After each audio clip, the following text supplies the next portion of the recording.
Blackstone Audio presents The Mark of Zorro by Johnston McCulley. Chapter 1. Pedro the Boaster.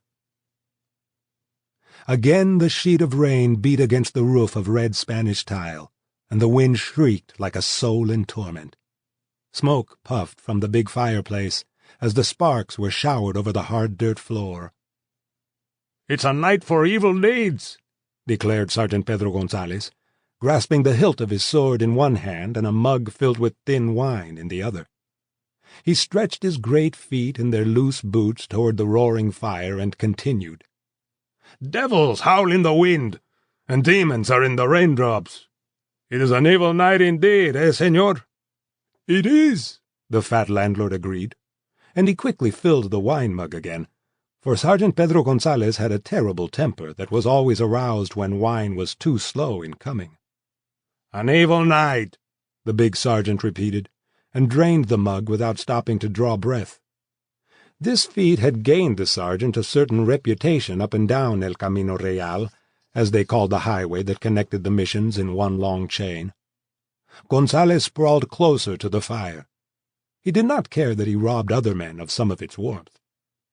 Sergeant Pedro Gonzalez often had expressed his belief that a man should look out for his own comfort before considering others. Being of great size and strength, and having great skill with the sword, he found few who had the courage to contradict him.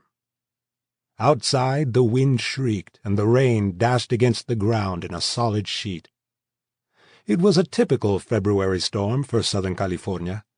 At the missions, the friars, the religious brothers, had cared for the stock and had closed the buildings for the night.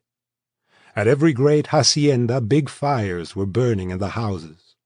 The Indians kept to their little adobe huts, glad for shelter. And here in the village, the little pueblo of Reina de los Angeles, where, in years to come, a great city would grow, the tavern stood on one side of the plaza. Tonight it housed men who would sprawl before the fire until the dawn, rather than face the beating rain. Sergeant Pedro Gonzalez hogged the fireplace.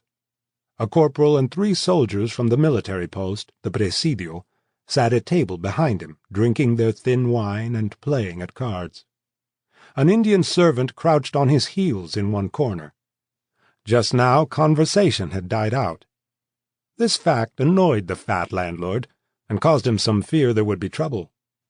He knew that Sergeant Pedro Gonzalez in an argument was Sergeant Gonzalez at peace. If the sergeant was not arguing, he might feel moved. Sample complete. Ready to continue?